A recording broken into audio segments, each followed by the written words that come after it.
মঙ্গলবার অন্যরকম এক চিত্র দেখা গেল ঢাকার রাস্তায়। নেই ট্রাফিক পুলিশ, তাই সড়কে ট্রাফিক নিয়ন্ত্রণে এগিয়ে এলেন শিক্ষার্থীরাই। রাজধানীর বিজয় সরণি সহ বেশ কিছু সড়কে দেখা গিয়েছে এমন চিত্র। বাঁশি বাজিয়ে হাতে লাঠি নিয়ে সিগন্যালে অবস্থান করছিলেন ছাত্ররাই।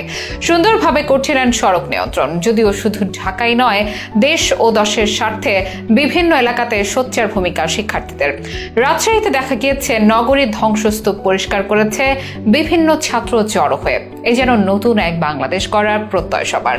শেখ হাসিনার পদত্যাগের মধ্য দিয়ে সফল হয়েছে শিক্ষার্থীদের আন্দোলন।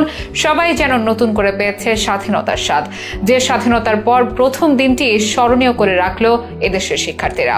বিশেষ করে ঢাকা ও রাজশাহীর এই দুই উদ্যোগ নিয়ে আলোচনা হচ্ছে সবার মাঝে। সোশ্যাল মিডিয়াতেও চলছে তুমুল প্রশংসা। তবে কি শিক্ষার্থীদের হাত ধরেই বদলে যাবে বাংলাদেশ?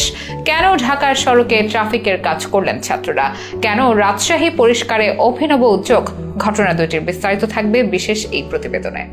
ছাত্র জনতার 23 দিনে দেশ কাঁপানো আন্দোলনে পতন হয়েছে আওয়ামী লীগ সরকারের। শেখ হাসিনার পদত্যাগের মধ্য দিয়ে তার টানা 15.5 বছরের শাসনের অবসান ঘটেছে। বিজয় হয়েছে ছাত্র জনতার। সেই বিজয়ের ঠিক পরদিন অর্থাৎ মঙ্গলবার দেশজুড়ে ব্যতিক্রম কিছু ঘটনা লক্ষ্য করা গেছে, যেসব ঘটনায় ছাত্ররা মন জয় করেছেন সাধারণ মানুষের। মঙ্গলবার সকালে রাজধানীর সড়ক অনেকটা ফাঁকা দেখা গেছে। রাস্তায় গণপরিবহন থাকলেও খুবই কম। এদিকে গুরুত্বপূর্ণ মোড়েও ছিল না কোনো ট্রাফিক পুলিশ। বিজয় সরণিতে গিয়েও দেখা যায় মোড়ে মোড়ে ট্রাফিক পুলিশ নেই। রাস্তায় অল্প গাড়ি থাকলেও বিশৃঙ্খলায় তৈরি হয় যানজট। এ সময় ছাত্রদের ট্রাফিক পুলিশের দায়িত্ব পালন করতে দেখা যায়। বাঁশি বাজিয়ে হাতে লাঠি নিয়ে তারা সিগন্যালে অবস্থান করছিলেন। শুধু বিজয় সরণিতেই নয়, রাজধানীর কারওয়ান বাজার মোড়েও কয়েকজন শিক্ষার্থীকে ট্রাফিক পুলিশের দায়িত্ব পালন করেছেন এদিন। ছাত্রদের এমন উদ্যোগকে পথচারীদের অনেকেই ইতিবাচক ভাবে নিয়েছেন। সোশ্যাল মিডিয়াতেও আলাপ খেয়াল করা গেছে এসব নিয়ে। অনেকে বলছেন শেষবার এমন সুশৃঙ্খল নিয়ন্ত্রণ দেখা গিয়েছিল 2018 সালে। তখনও ছাত্ররাই হাতে নিয়েছিল ট্রাফিক সিগন্যাল। এবার নতুন এক বাংলাদেশের স্বার্থে আরো একবার এমন চিত্র। এ ব্যাপারে ট্রাফিকের দায়িত্ব পালন করা ছাত্ররা জানান, সকাল থেকে রাস্তায় বিশৃঙ্খল পরিস্থিতি তৈরি হয়ে যাচ্ছিল,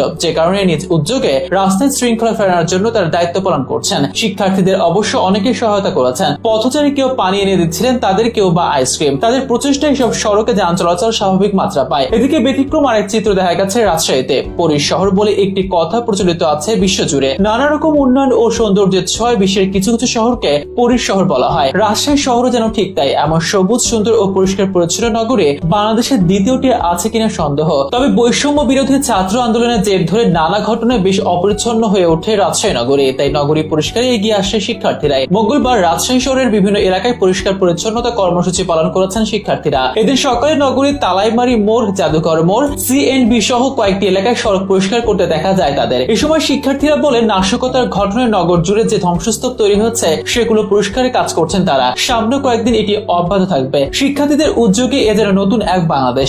তরুণীরাই নিয়েছেন দেশের সার্বিক সংস্কার ও উন্নয়নের দায়িত্ব। সব মহলই প্রশংসা করেছে সব ঘটনা।